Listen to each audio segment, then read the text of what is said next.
Halo teman-teman, Assalamualaikum warahmatullahi wabarakatuh. Jumpa lagi di channel Denporo Media.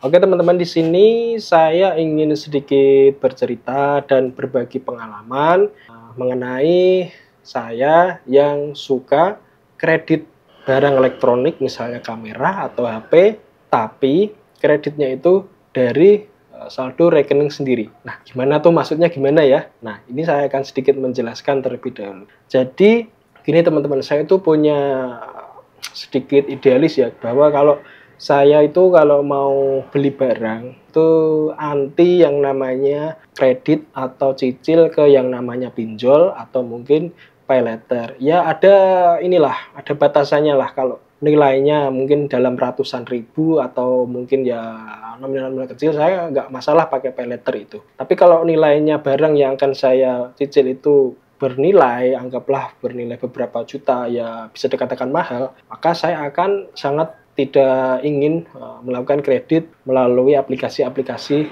pinjol. Nah, apa yang saya lakukan biar saya itu tetap bisa beli HP atau beli kamera atau beli barang yang lain tapi dengan cicil, yaitu saya memanfaatkan yang namanya pos tabungan gitu. Pos tabungan itu istilah saya sendiri sih. Jadi saya itu ini teman-teman ada tabungan ya yang saya persiapkan memang untuk kebutuhan-kebutuhan seperti ini.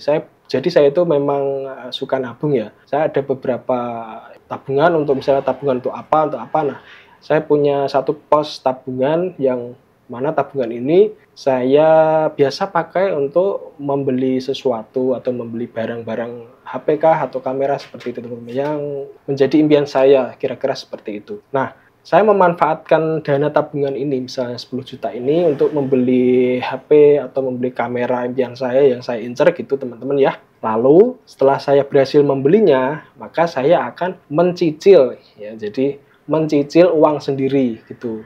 Jadi bagaimana, aneh atau enggak ini?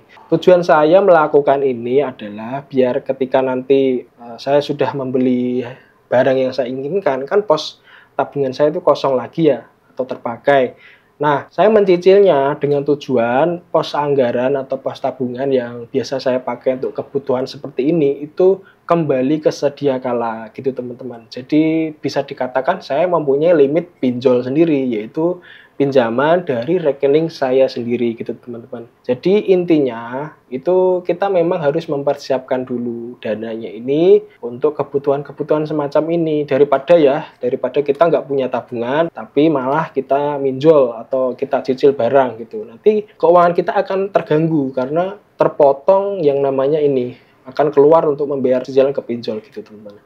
Tapi beda ceritanya kalau misalnya kita itu ambil melalui tabungan kita sendiri yang sudah memang dipersiapkan untuk keperluan semacam ini, lalu kita mencicilnya kembali. Nah, ya anggap saja seperti nabung gitu. Tapi di sini enaknya itu kan kita nggak dikejar-kejar debt collector, nggak dikejar mau cicil berapa gitu. Yang penting komitmennya itu kira-kira, kalau saya misalnya kira-kira maksimal 1 tahun pos tabungan ini harus kembali ke sedia kala gitu teman-teman. Selama ini belum kembali, maka saya nggak akan menggunakan tabungan yang untuk keperluan-keperluan ini melebihi limitnya. Jadi akan saya jaga gitu. Jadi kita itu nggak akan direpotkan kalau misalnya kita perlu membeli sesuatu tapi duitnya nggak ada gitu ya, akan sangat memudahkan gitu teman-teman. Nah, itu adalah kebiasaan saya yang memanfaatkan dana tabungan yang saya persiapkan dan kemudian untuk membeli barang yang saya incar. Nah, untuk mengembalikannya itu saya cicil lagi gitu teman-teman. Nah, seperti itu. Mungkin ya bagi sebagian orang agak ribet atau aneh, tapi saya yakin ini akan sangat berguna ya buat kalian ya, bagi terutama yang penghasilan terbatas tapi pengen punya barang impian gitu. Maka lebih baik kita nabung dulu aja.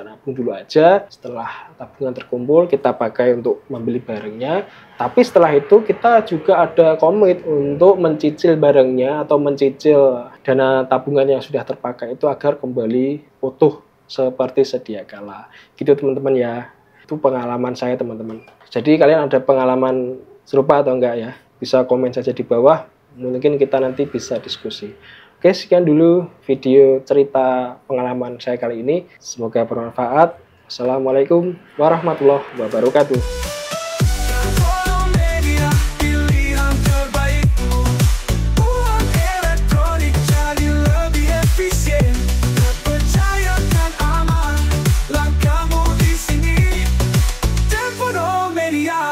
Mitra yang setia